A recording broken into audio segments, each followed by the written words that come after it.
the patient, the other one that made us a lot of money. So both of them were very suitable for us. So we enjoyed the journey, I think. Thank you. And then we had one more hand up. We have 5 more minutes. It's 2:45. So we felt that we did not ask some questions while discussing solutions. We came across some questions which we could have asked, and that so we thought that having client with discussing while we are solving that problem would have been helpful. Okay, great. So basically, whenever you do this exercise, you actually do it in a round robin fashion. It will take you around 12 to 15 minutes to complete the exercise because we were giving instructions. Everyone will complete it around in 4 or 4.5 minutes, and everyone gets to share their perspectives. And you'll have a lot more insights because you've repeated it and you've played multiple roles. Here you are just playing one role. So just to summarize it, it helps you move away from blockages and it helps you look at a positive side. You can actually do this whenever you're solving a problem. For example, if you want to have a sprint goal or if you're trying to solve any problem for a user, you can brainstorm it wherein you can ask your team members to individually write down how is it that they can contribute to that problem and then bring the team perspective. So it helps in that situation as well. It can be used in retrospectives or any forums you want to leverage on the unused capacity. So this is the book I'm reading and I've borrowed this concept. It's a beautiful concept which talks about the power of tiny gains, which tells you that even if you just do something 1% better every day, you end up becoming 37.78 times better than where you started. It's from a book called as Atomic Habits by James Clear. It's a very, very interesting book and I would definitely recommend you to read that book. So this graph is from there. The reverse is true as well. So just be mindful of that.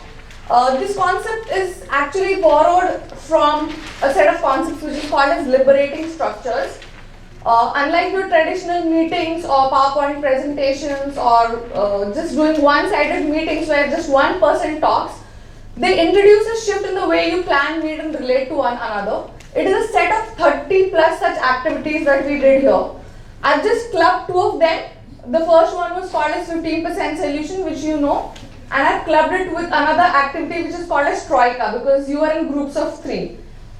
Likewise, you have many more of these activities. So from a group of 4 to 5 people to hundreds of people, you have different activities for different things. I'm not going to take you through it. Who can use it? So any person who facilitates meetings here, quite a few, rather most of us.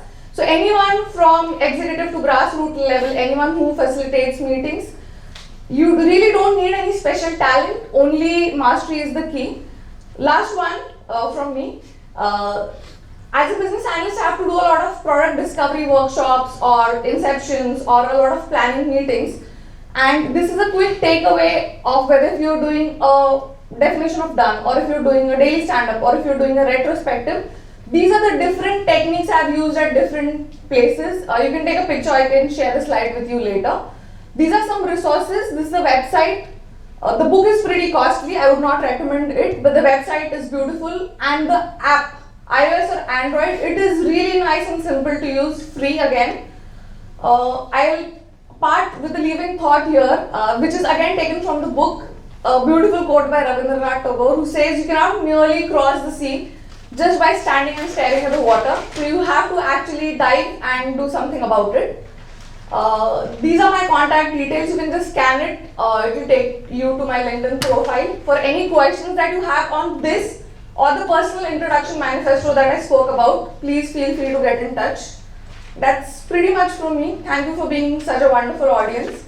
I'll be around if you have any questions. Yeah, thank you so much. Thanks for the game session. Yeah, thank you.